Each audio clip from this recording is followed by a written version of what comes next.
Ils avaient juré que les sanctions feraient taire le sol africain. Mais sous le vent sec du Sahel, un ordre d'Ibrahim Traoré a changé le rythme. Chercher la récolte qu'aucune puissance ne peut interdire. En 72 heures, les champs de manioc ont remplacé le blé importé et les soldats sont devenus agronomes. Comment une racine oubliée a-t-elle défié un embargo d'1 milliard de dollars? Dans cette question se cache la promesse d'une Afrique qui pousse, seule. Ce récit n'est pas une parabole sur le manioc, mais sur le choix de reprendre la souveraineté à la racine. Quand l'embargo a fermé les ports, Ibrahim Traoré n'a pas demandé des secours. Il a demandé un plan mesurable, durable, et né du sol lui-même. L'enjeu dépasse la simple survie alimentaire. C'est la capacité d'un État enclavé à prouver que son économie peut se réinventer sans capitaux étrangers. Chaque hectare planté devenait une déclaration silencieuse. Nous n'avons pas besoin d'autorisation pour nourrir nos enfants. La promesse est claire. Si le Burkina Faso peut transformer un embargo en exportation d'1 milliard de dollars, alors chaque nation du Sahel peut convertir la dépendance en discipline productive. Mais ce pari comporte un risque, celui d'éveiller les marchés mondiaux à une force qu'ils pensaient comptable en que contenue. C'est ici que commence la tension entre le modèle imposé par l'Occident et la logique du terrain africain, et que notre histoire prend sa véritable valeur. La révélation fut rapide et mesurable.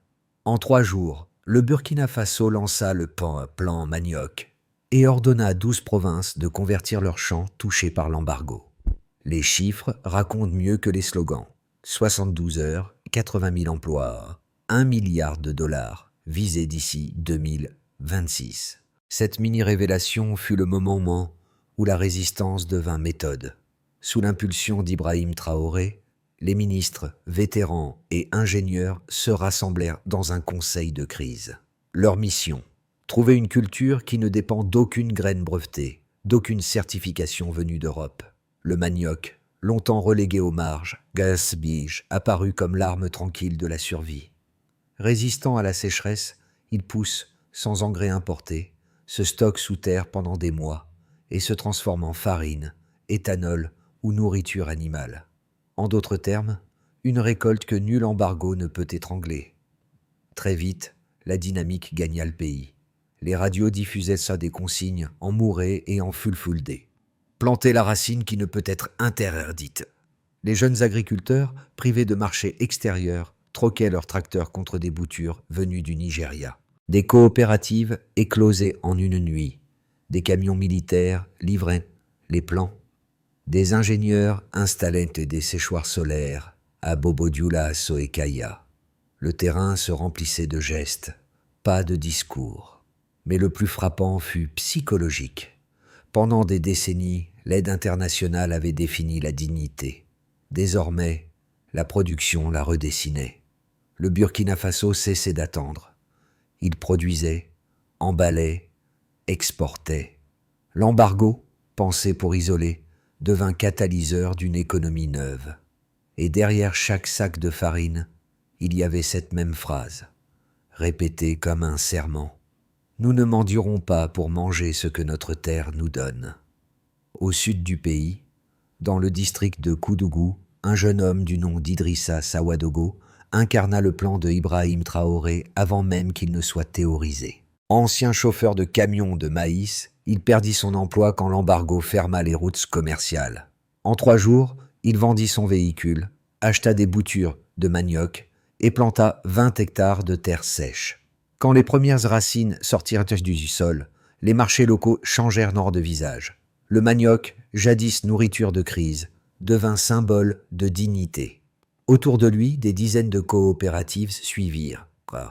Les anciens soldats rejoignirent les champs, utilisant la rigueur militaire pour organiser les récoltes.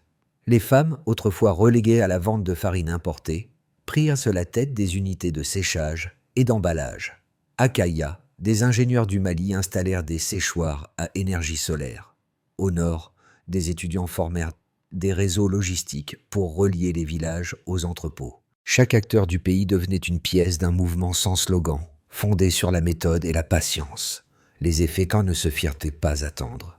Les silos autrefois vides se remplirent de sacs marqués « Made in Faso ». Les boulangeries testèrent le pain de manioc, mélange discret de tradition et de défi. Pour la première fois depuis des décennies, le ministère de l'Agriculture publia un rapport d'exportation sans mention d'aide étrangère. Le pays, en redécouvrant ses racines, redécouvrait son identité.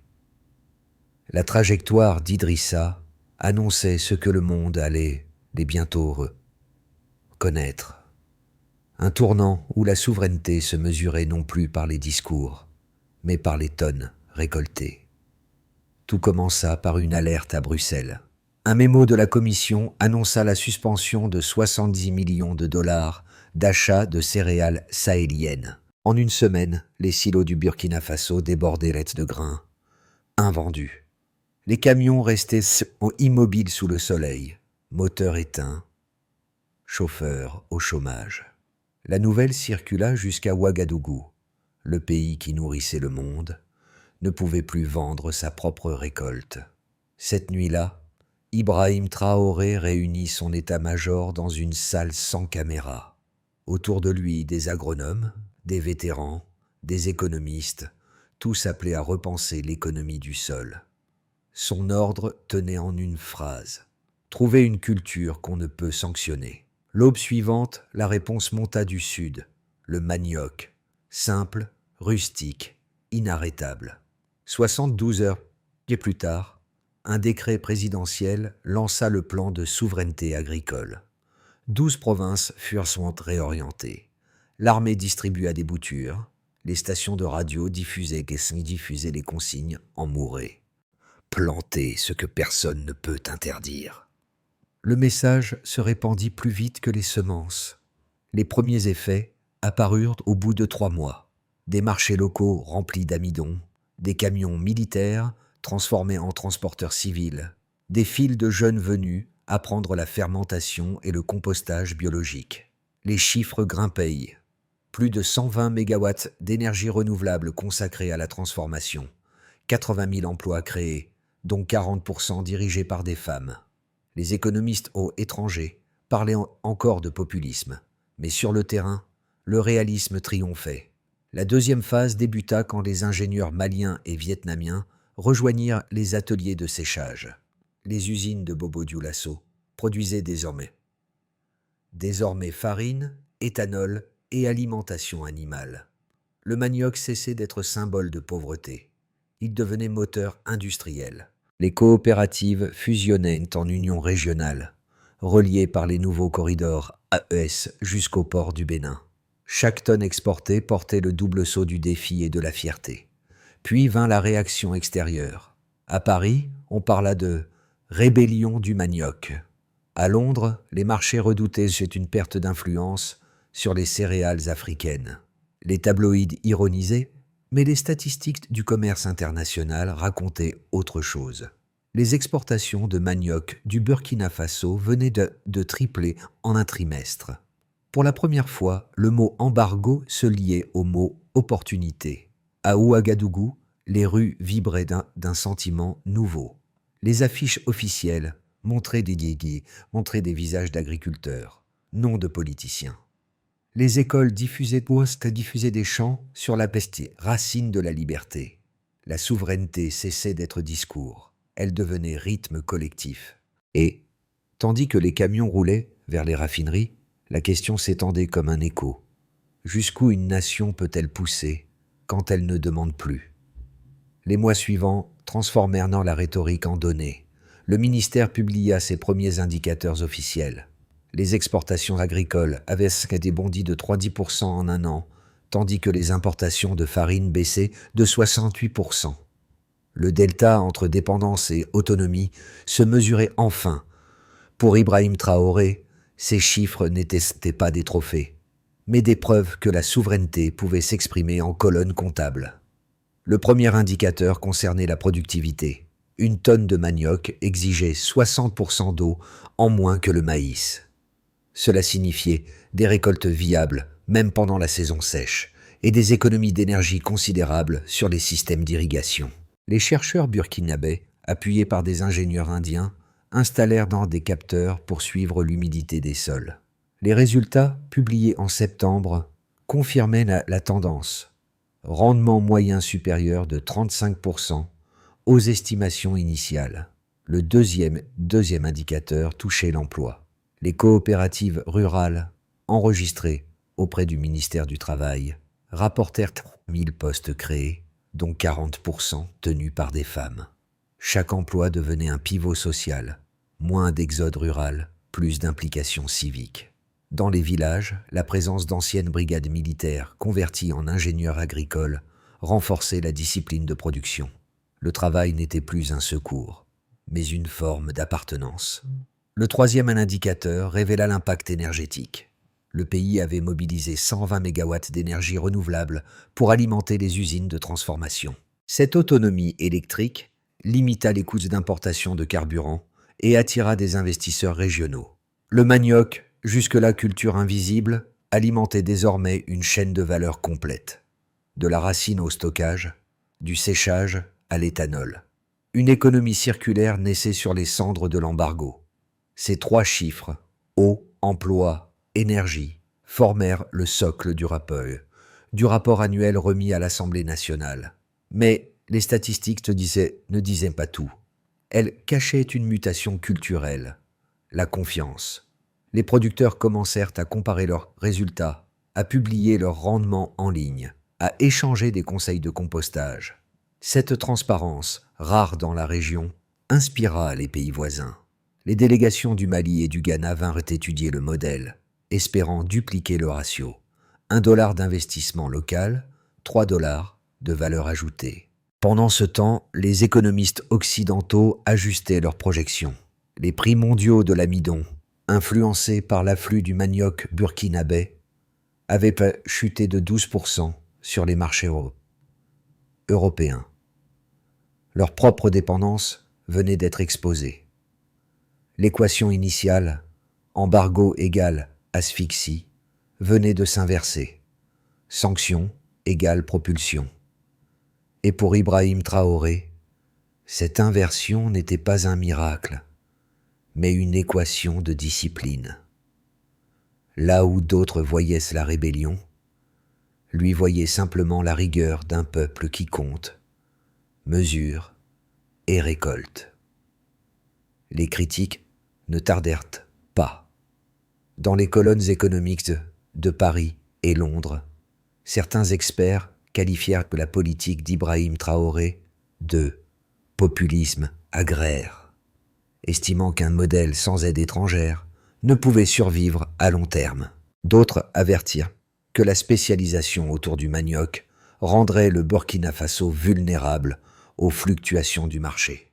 Les think tanks occidentaux publièrent des notes confidentielles évoquant un risque d'autarcie stratégique. Mais sur le terrain, les faits contredisaient les prévisions. Loin d'être une fermeture, le plan manioc déclencha un flux inédit de coopération régionale. Le Mali, le Bénin et le Ghana rejoignirent une plateforme de coordination baptisée Accord du corridor alimentaire, visant à harmoniser les prix et mutualiser les stocks. Cette intégration horizontale rappela le fonctionnement de l'OPEP, mais pour les racines comestibles. Le populisme, disaient certains, prenait des airs de diplomatie agricole. Un autre argument des sceptiques tenait à la durabilité. Selon eux, sans certification européenne, les produits africains resteraient donc confinés au marché secondaire. Pourtant, dès la deuxième année, les laboratoires de contrôle burkinabés obtinrent l'agrément de l'Union africaine. Les exportations d'amidon et d'éthanol vers l'Inde, le Brésil et la Chine s'envolèrent, contournant les routes traditionnelles. La diversification géographique prouvait que l'autonomie ne signifiait pas l'isolement, mais la redéfinition des alliances. Enfin, les observateurs les plus prudents évoquaient la fatigue du modèle, la peur que l'élan initial s'épuise une fois la ferveur passée. Mais l'élan avait changé de nature. Il reposait désormais sur la méthode. Des universités ouvraient des cursus d'agro-industrie souveraine. Les coopératives se fédéraient en syndicats nationaux et le trésor burkinabé émettait des obligations vertes pour financer la mécanisation. Ce n'était plus une expérience, c'était une architecture. Les opposants avaient raison sur un point. Un pays seul ne peut tout faire. Mais ils avaient tort sur l'essentiel. Quand une idée germe dans le sol d'un peuple, aucune statistique ne peut l'étouffer. Une phrase suffit. Notre sol signe ses propres accords. Prononcée par Ibrahim Traoré lors d'un sommet africain, elle devint instantanément virale. Elle marquait le point de bascule du récit, l'instant où la souveraineté cessait d'être un projet et devenait un langage commun. À Bruxelles, le silence fut glacial. Les diplomates européens comprirent que le Burkina Faso n'allait pas simplement survivre à l'embargo, mais le retourner comme un miroir moral. Dans les journaux du matin, on parlait désormais de l'effet Traoré, les images d'agriculteurs travaillant à l'aube, de femmes dirigeant des séchoirs solaires remplaçaient les clichés d'aide humanitaire. Ce moment n'était pas qu'un symbole. Il redéfinissait la hiérarchie invisible du commerce mondial. Ce n'étaient plus les marchés occidentaux qui validaient la valeur des récoltes africaines, mais les récoltes africaines qui validaient la valeur des promesses occidentales. Et derrière chaque sac de manioc estampillé Made in Faso, une conviction circulait. Le monde écoute toujours plus fort ceux qui ne crient pas. Sur le terrain, la révolution se mesurait désormais en vies changées. Dans les villages du centre, les coopératives agricoles affichaient dans des bilans qu'aucun programme d'aide n'avait jamais atteint. Les récoltes locales couvraient qu'à 85% des besoins nationaux en farine, et les exportations de manioc transformé franchissaient la barre du milliard de dollars. Mais l'impact se lisait surtout dans la structure sociale du pays. La transformation du manioc devint un instrument de stabilité. Les familles, autrefois dépendantes des subventions, achetaient maintenant leurs propres machines. La régularité des récoltes réduisait les migrations saisonnières. La jeunesse, au lieu de partir, investissait dans la terre. Les associations rurales instaurèrent des registres de transparence, où chaque producteur déclarait ses volumes et ses marges. La confiance, denrée rare, redevenait monnaie locale. Les petits ateliers se métamorphosèrent en industrie. Les exportations d'éthanol ouvrirent la voie à des partenariats avec le Brésil et l'Inde.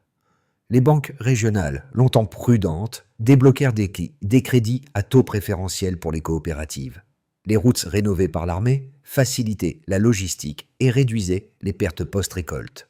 Le manioc avait cessé d'être une denrée, il devenait une chaîne de valeur. L'administration fiscale constata une hausse de 14% des recettes locales. Ces revenus permirent la construction de routes et de systèmes d'irrigation communautaires. Les impôts, perçus autrefois comme contraintes, devinrent un signe de participation. Les anciens soldats intégrés aux brigades agricoles symbolisaient la fusion de la défense et du développement. La politique trouvait enfin une traduction concrète. Des puits, des moulins, des écoles. Le modèle burkinabé devint contagieux. Le Mali, le Niger et le Bénin adoptèrent le même protocole de production souveraine, baptisé Food Accord. Les corridors commerciaux AES remplacèrent la concurrence par la coordination. Des entrepreneurs ouest-africains, jusque-là dépendants des chaînes européennes, créèrent leur propre réseau d'exportation. Pour la première fois, la souveraineté devenait un produit d'exportation à part entière. À travers ces 4 niveaux, une vérité se confirma. L'indépendance n'était pas un slogan politique, mais une équation pratique. Terre plus méthode, discipline et liberté durable. Et Ibrahim Traoré, en orchestrant ce renversement, venait d'enseigner au continent qu'une racine pouvait réécrire la carte du pouvoir. Les coopératives locales s'intègrent à un cadre légal clair. Les banques régionales garantissent des crédits productifs. Les infrastructures existantes, séchoirs solaires, entrepôts, corridors logistiques, fonctionnent à pleine capacité. Dans ce scénario, le pays atteint un équilibre durable entre autosuffisance et commerce extérieur, sans dépendre d'un seul partenaire. Le Mali, le Bénin et le Niger alignent leur politique fiscale et environnementale sur celle du Burkina. Une union agro-industrielle naît, doublée d'un fonds souverain commun destiné à financer la mécanisation rurale. Les analystes africains évoquent déjà la possibilité d'une OPEP alimentaire. Si cette trajectoire se confirme, le Sahel deviendra un pôle d'exportation intégré, réduisant sa dépendance aux céréales occidentales de 40% d'ici 2 ans. Les prix mondiaux de l'amidon pourraient chuter de 20%, mettant à l'épreuve la résilience financière du modèle. Dans ce cas, seule la diversification vers la transformation locale et l'énergie bioéthanol garantirait la stabilité des revenus. Entre ces 3 chemins se joue plus qu'une équation économique. C'est la psychologie d'un peuple qui est en test. Peut-il garder la discipline de la récolte quand la victoire paraît acquise? Car la souveraineté, disait Ibrahim Traoré, n'est pas un événement, mais une habitude. Cette histoire, au-delà des chiffres, parle de la dignité partagée. Quand Ibrahim Traoré déclare que le sol signe ses propres accords, il ne s'adresse pas seulement aux Burkinabés, mais à quiconque a déjà connu la dépendance. Le manioc n'est plus une racine africaine. C'est une métaphore mondiale du travail patient qui remplace la plainte par l'action. Et pour ceux du Sahel, elle rappelle que la liberté n'a pas besoin de promesses, mais d'outils, de discipline et d'un horizon stable. Les visages vus dans les vidéos officielles ne sont pas ceux d'une propagande. Ils montrent des femmes qui dirigent des séchoirs, des hommes qui enseignent aux enfants comment transformer la farine, des anciens qui sourient devant des silos pleins. La fierté n'est pas bruyante, elle est pratique. Chaque sac de manioc soulevé équivaut à une ligne de constitution réécrite. Dans les écoles rurales, les professeurs parlent du manioc comme d'une idée avant d'en parler comme d'une culture. Il nourrit ceux qui s'aiment, et ceux qui croient, dit un instituteur de Koudougou. Et dans cette phrase se trouve peut-être la clé du projet. La souveraineté n'est pas seulement affaire d'État, mais d'éducation collective. Regarder le Burkina Faso aujourd'hui, c'est se regarder demain. Un miroir de ce que devient un peuple lorsqu'il apprend à vivre de son sol, plutôt que de ses dettes. Pour transformer la victoire symbolique en stabilité durable, Ibrahim Traoré a ordonné un plan en 5 étapes claires, une méthodologie plus qu'un manifeste. Chaque province du Burkina Faso a reçu l'ordre d'enregistrer ses surfaces cultivables, ses rendements et ses besoins logistiques. Cette base de données alimente une plateforme nationale supervisée par le ministère de l'Agriculture, accessible aux coopératives locales. Les usines de transformation, auparavant dispersées, sont regroupées dans 3 zones économiques, Bobo-Dioulasso, Koudougou et Kaya. L'énergie provient de panneaux solaires, soutenus par les 120 MW déjà installés pour le plan Manioc. La Banque de développement du Faso émet des obligations souveraines agro-vertes pour garantir les prêts aux petites coopératives. Chaque prêt est lié à un indicateur de performance, rendement, emploi féminin ou exportation. Les universités créent des filières d'agro-indépendance, où les étudiants apprennent à gérer la chaîne complète, du sol au marché. Des anciens militaires devenus techniciens agricoles servent de mentors sur le terrain. Le Parlement a adopté la loi sur l'agro-indépendance, obligeant les cantines scolaires à utiliser au moins 50% de produits locaux à base de manioc. Cette législation ferme la boucle entre souveraineté, consommation et éducation.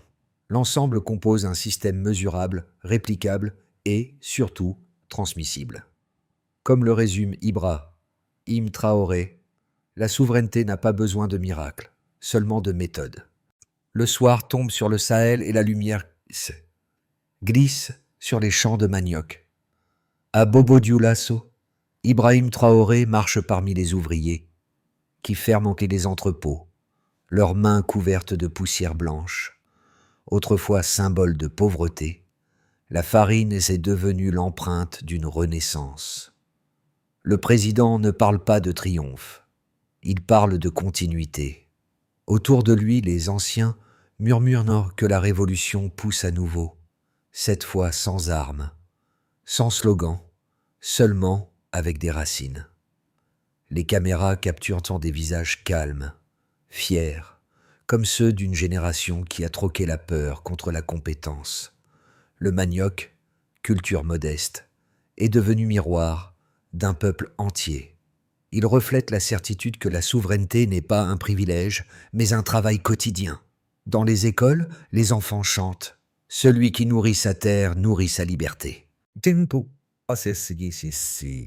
Et dans cette phrase, simple et pure, se trouve peut-être l'héritage le plus durable d'Ibrahim Traoré. La conviction que la dignité ne se déclare pas, elle se cultive. Le manioc n'est plus seulement une racine. C'est un message qui traverse les frontières. Il raconte comment un pays, guidé par Ibrahim Traoré, a refusé de mendier sa subsistance et choisi de signer ses propres accords avec la terre. Mais cette histoire ne s'arrête pas au Burkina Faso. Elle interpelle chaque spectateur. Que ferions-nous si nos certitudes s'effondraient du jour au lendemain? Car au-delà des embargos et des chiffres, une question demeure. La dignité peut-elle durer sans dépendance? Le monde observe, parfois avec scepticisme, parfois avec respect, un peuple qui s'élève en silence. Et peut-être que dans ce silence réside la véritable révolution. Alors, si cette histoire t'inspire, partage-la. Écris le nom de ta ville, de ton pays, pour tracer la carte de ceux qui croient encore au travail honnête et à la fierté du sol.